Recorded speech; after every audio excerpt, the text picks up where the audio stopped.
Good morning, good evening, and good day. You're listening to Drama Buds, an anima podcast.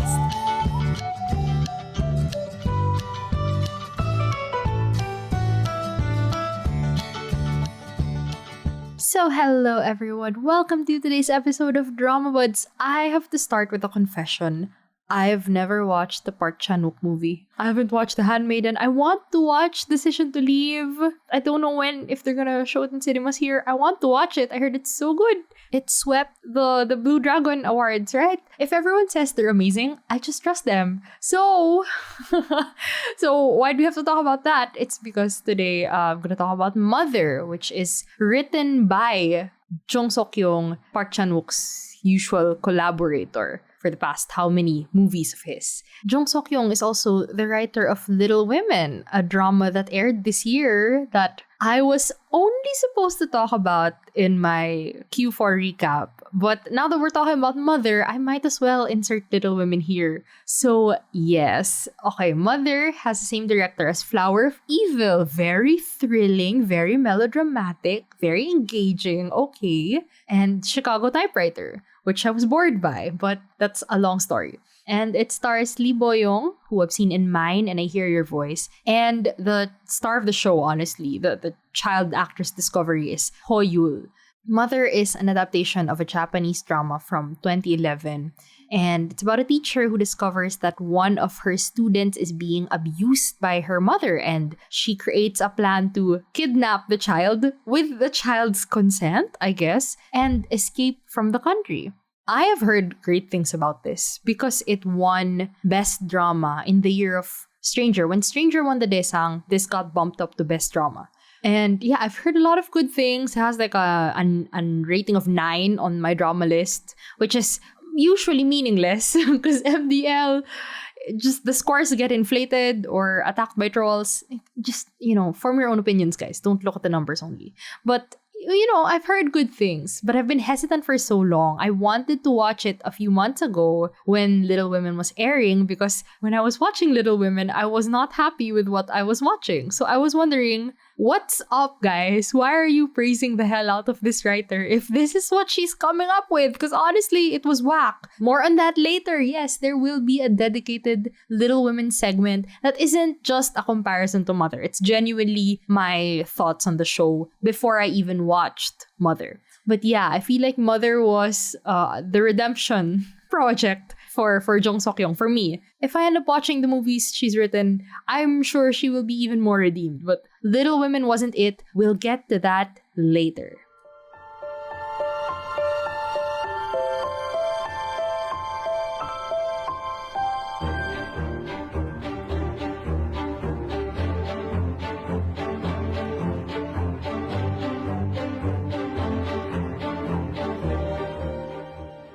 So let's move on to the plot and characters. First, we have Kang Soo-jin, played by Lee Bo-young. She's an ornithologist, a researcher who studies birds. And she's planning on moving to Iceland to continue her research on migratory birds. So, background on her childhood trauma, as is expected. So as a kid, she was abandoned by her mother in an orphanage. She was around 8 years old. So she remembers most of it, but they say that she forgot the face of her mother and stuff and all the little details of it because of, protecting her mind from the trauma, it's a real thing. It's real. So she gets adopted by an actress, Kang Yong-shin, and she's paraded around by her mother. Like, they have a whole documentary about how this actress adopted this child that she met in an orphanage. But it's not in a malicious, like she's trying to use her as a fame grab. It's, I don't know, there's a level of sincerity to it and trying to bring light to the issue. Anyway, so she's constantly being reminded of her situation, that she's adopted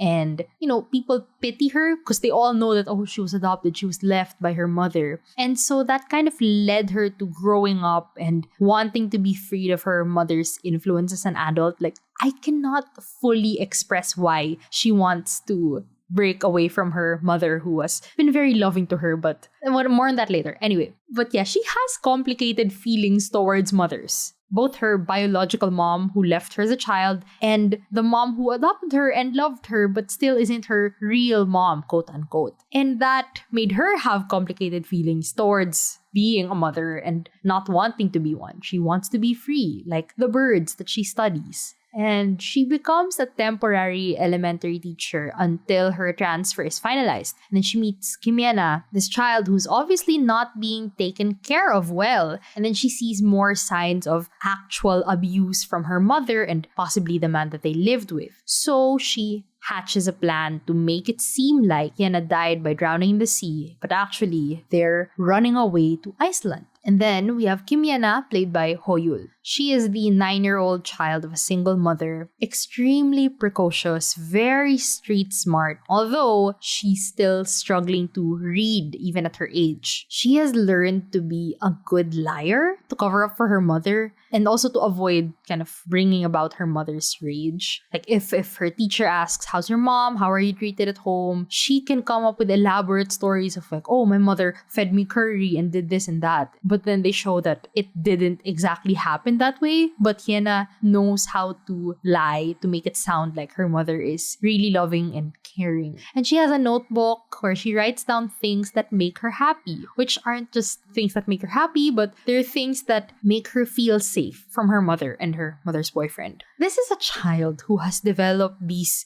coping mechanisms to convince herself and others that her life is okay, right? That she's not being abused, that somehow her mother still loves her. And God, that's so messed up. Thinking about it now, it's just so messed up that a child has become a pathological liar just to defend her abusive mother. Anyway, the journey of these two characters is not just the literal journey of running away to Iceland, finding people to help them, finding places to hide. It's also their journey of becoming a mother and choosing your mother, whether that is something that can be chosen or not.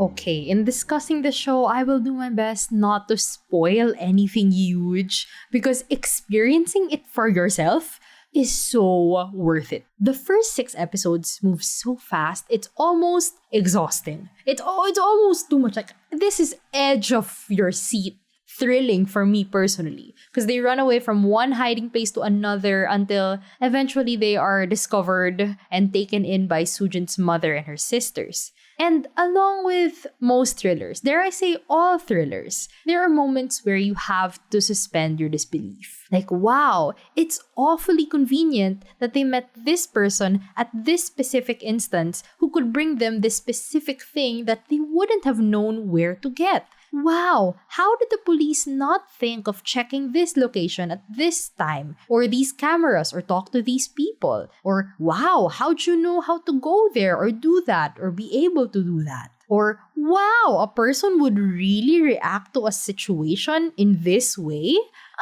Yeah, there are always those moments, but it's never too unbelievable that you can't just, okay, fine. I can suspend my disbelief enough just to keep the plot moving. More on that later, actually. God, this show was thrilling, but deeply emotional. There are plot twists rooted in little details, like these little happy moments between the runaway mother and daughter that you wouldn't have expected to come back in such a crucial moment in that way.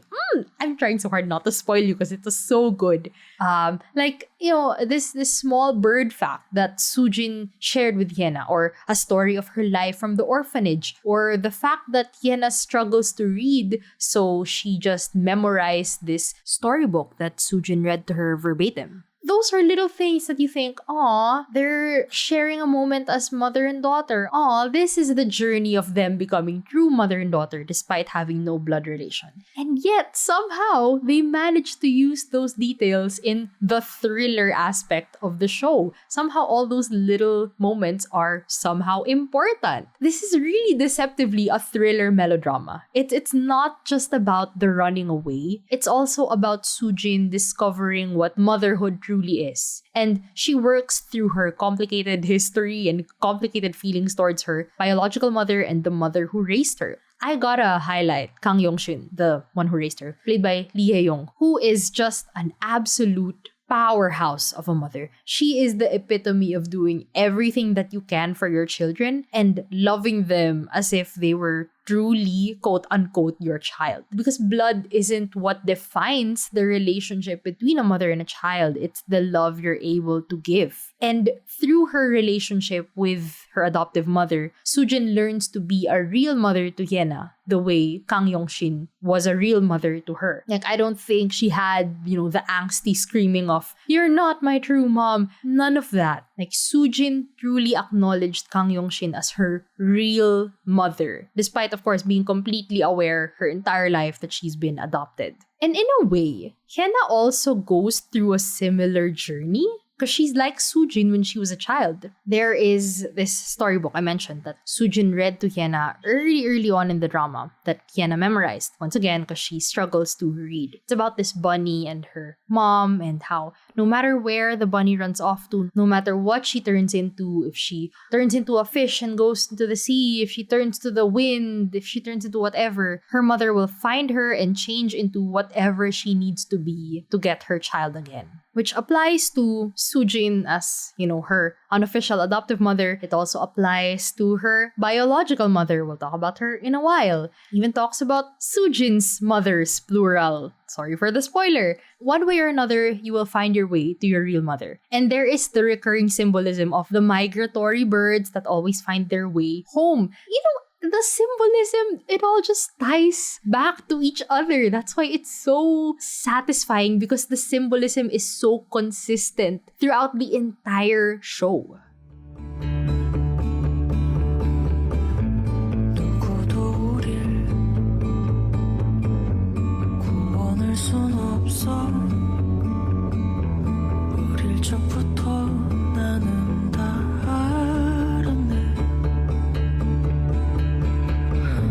So I haven't talked about Hyena's biological mom yet. Shin Ja-young, played by Go Sung-hee. She's a single mom. She was left by the father of her child. And she left Hyena with her mother, actually, until her mother died and she had to take Hyena back. Money is tight. She has this child that she didn't want to have in the first place. Like, she didn't want to raise it alone. And the child needs attention. She needs to actually take care of this thing. This thing. That's kind of how she sees her daughter, okay? And this is why Hyena has learned to take care of herself, though not very well, because she sees her mother struggling, her mother wanting to kill herself, attempting it several times, and she doesn't want to trigger that. She doesn't want to add to that. Look at this child walking on eggshells around her own mother. Like that's actually so terrible. And Ja-young has never been happy since she's had to take care of Hyena until she met Lee Solak, who made her feel like she wasn't alone. Like someone was finally sharing the burden, not necessarily the burden of taking care of Hyena well, but just caring about her. More than anything else. And she needs that. She needs to feel like she's the most important person and that she doesn't have to give all of her attention and her energy and her life to this child. So she's currently living with Lee Solak, played by Son Soo-koo, played brilliantly by Son Soo-koo. Woo! Anyway, so Lee Solak has a history of killing the children of the women that he dates. Yes, we're going very straight into the dark side. Ja-young isn't aware of this, but Hyena is. He told the child that I have killed children before. Okay, it's so messed up. This is a villain who's not just a K-drama villain, honestly. You could make a true crime documentary on this guy. The way he attracts his targets, how come he's always getting into relationships with single mothers? It's really crazy. Gotta say though, the directing in his scenes to make him seem even creepier is it's a bit heavy-handed. Like there's this one track that they use that's almost like a jump scare. It's almost like traditional horror movie thriller music. But it works. I mean, if the goal was to make him scary, it worked. And Son Soo-ko is a great actor. He also added to that. Anyway, Lee Solak, every little detail about what he's done to Hyena and to the other kids and why he always kind of preys on single mothers is of course tied to his traumatic backstory as a child. Yeah, it's a little convenient. You know, when you're impressed by something, when you're impressed by how the details tie back together, it's brilliant. But if you're not impressed, it's convenient. In this case, I'm leaning on the side of brilliant because it was just so well executed and believable. But then a lot of things about the show could be deemed convenient. I understand it. Anyway, back to his backstory. When they revealed his whole backstory, I understood him a little bit better. Which is a good thing, because although, you know, it's typical that, of course, they repeat the trauma that they've endured onto all of their victims. Yeah, that's textbook K-drama villain. But I just like the execution of it. Because it didn't really make him as an adult sympathetic or make me hope that,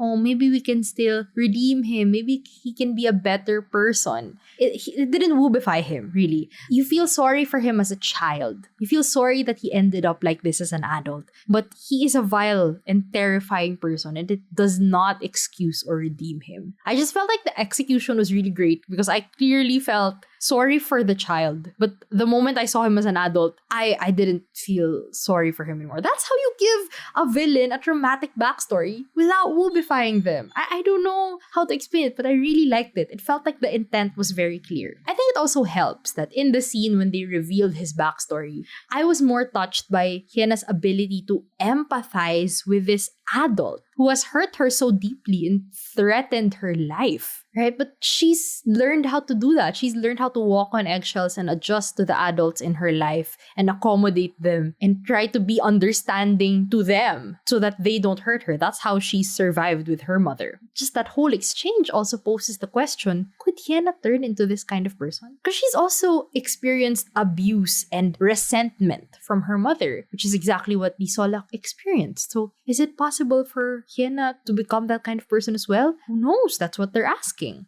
So when the villains have been dealt with, and I won't spoil exactly how, the show honestly kind of loses steam. Because it becomes a pure melodrama of Hyena and Soojin being separated from each other. Like, she is legally told to stay away from Hyena. And then Soojin, uncovers or reveals more family secrets. And Hyena grows up for a few years, hoping that Soojin would still come back for her. But, even though I was a little afraid that it was losing steam, I promise you the ending is very satisfying and heartwarming and hopeful, right?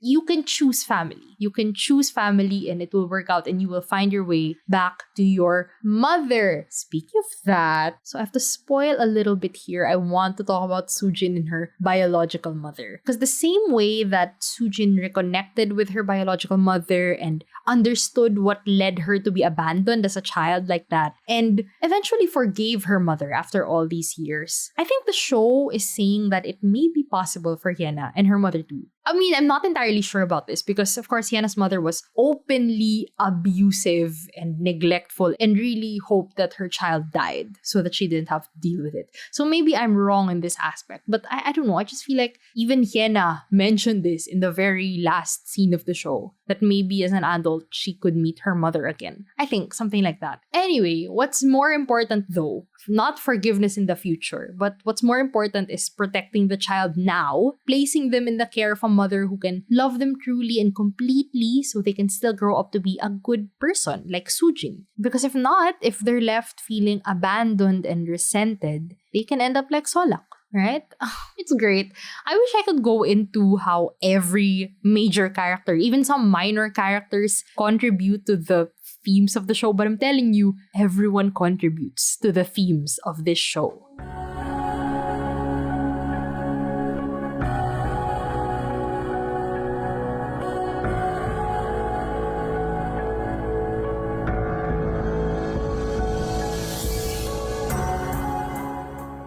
So before I I start this whole thing on Little Women, I would like to give a disclaimer that everything I wrote down, all my notes on Little Women, I wrote them down before I even watched Mother. So these are genuinely my thoughts on the show without any comparison to Jung Suk-young's other works. And I came to terms with not liking Little Women. But after watching Mother, I felt even more disappointed by it because this writer is capable of writing a solid, thrilling drama that is well-paced and not insane, didn't need to jump the shark, while still having an emotional core that's centered on family. I feel like in those aspects, these shows are kind of comparable. So yeah, here are my thoughts on Little Women. First, of course, let's get it out of the way. Acting and production, absolutely great. Kim Hee-won PD has a very cold and slick style, and I felt like it fit better here than in Vincenzo. And the actors, they acted the hell out of their characters. Nothing to say about the acting. The writing, though, it's just so makjang. It requires almost complete suspension of disbelief because of how insane the events are. Like, honestly, it lost me after Inju started snorting the absolutely evil orchid. And then everything just got crazier after that. But then the solutions and the resolutions to things seemed so convenient, right? 80% of the time, I don't even know how we got from point A to point B and how characters knew how to do any of the things that they did. Like, one really funny incident that stood out to me was when In-kyung and Jong-ho were looking for the coat that they sold online or something. And then in the same conversation, I'm pretty sure, they were able to find it on a secondhand online store or something like, huh? Immediately that fast? You're able to solve that problem that fast? That's just one of the dumber, the lighter incidents. But there are more. There are really more where it's like, how did you learn how to do this? Is no one questioning how you got here or how you figured out how to solve this problem immediately? If entertainment is all you want, I mean, I guess it's fine. It was entertaining. I mean, honest to God, I was bored. Even before I decided that this is too crazy, I was honestly getting bored. But I understand how it is entertaining. But I wanted to feel something other than frustration over how dumb these characters are. Or confusion. Just constant confusion. It's definitely more enjoyable if you don't try to understand. Like, just turn your brain off, sit down, and let it take you wherever it wants to take you. But I don't think I came into this with that expectation that this was a brain-off show. I thought this would be a brain-on show. And then turns out, no, you're gonna waste your time trying to understand it. Just don't. And aside from the plot, I couldn't develop any attachment to the characters. They were made purposely stupid and had no agency, which were both intentional. Once again, if you like how everything happened, you think, oh my god, that's brilliant. That there was a mastermind behind everything, blah, blah, blah. But then if you're not impressed, it's just, okay, then what's the point of all of this? Yeah, I don't know. I want my protagonists to have a little more agency and to not just react to things, because it felt like they were just being dragged around by the plot. And character details that you thought would be more important, like In-kyung's alcoholism. Remember when she lost her job because she's an alcoholic? Which, by the way, the whole reveal of her being an alcoholic in the workplace was very dumb. It was very dumb. And then, remember how they had a sister who died? And how that was kind of some deep-seated trauma that low-key affected all their actions in life? Aside from the initial reveal, after that, it's gone. Literally anything about them as a family, gone. The Park family, on the other hand, they were insane and they were toxic, yeah, but they were at least more interesting.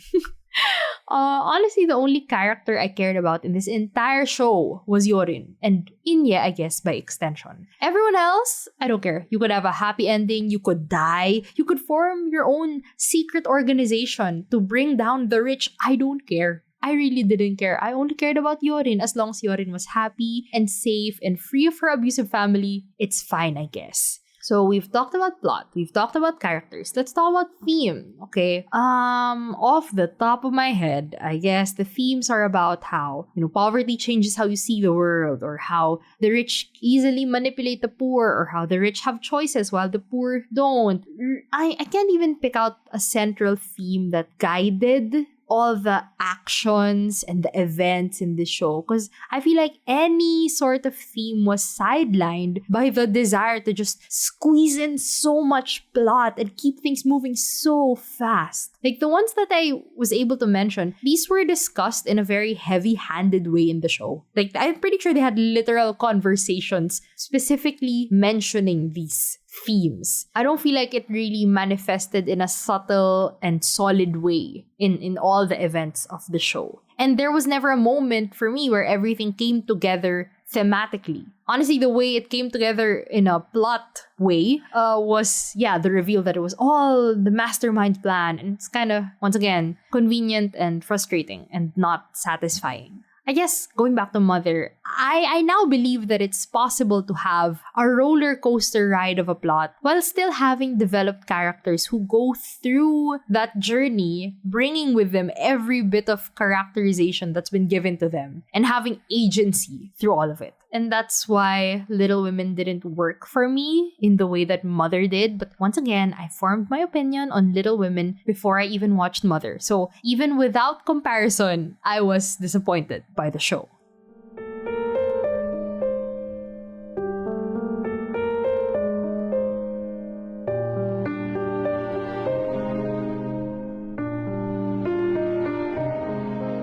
So yeah, that's it for me today. Now, I don't know how much of Mother was from the original Japanese drama and how much of it is new. Like, it's good. It's a solid 9 out of 10 for me. One of the few thrillers where I really cared about what would happen. It was edge of my seat level of exciting. It was emotional. It got me to cry at least once. And just thematically solid all throughout. Symbolism was consistent. It wasn't just a one-off thing. Wasn't just aesthetically pleasing. It's a good show, good drama. Would highly recommend if you're looking for that. And that's our forgotten gem of the week. I'm sure many haven't watched it yet because it's not widely available. I watched it on Viki. Yeah, I hope that if you're looking for that kind of thriller melodrama that makes you feel things and makes you feel, anger and frustration and hatred for the villains and still ends in a satisfying, heartwarming note. Like one of the best endings I've watched in a while. And I realized many endings are terrible nowadays. I don't know what's happening to the K-drama world, but really, endings are getting worse and worse. Why don't they just wrap things up as cleanly and appropriately as they did in Mother? And in many shows from, the past 5 years before this year, before 2020 maybe. Yeah, I don't know. Maybe it's a seasonal thing because there's the promise of getting another season again. Maybe it's a Netflix or an OTT platform thing. I don't know. But yes, very satisfying ending. Very good show. Very well executed. That's it for me today. Thank you so much for listening and I will see you soon. Thanks for tuning in. Feel free to leave a comment, like, subscribe, follow, and tell me what you thought about today's episode. See you soon!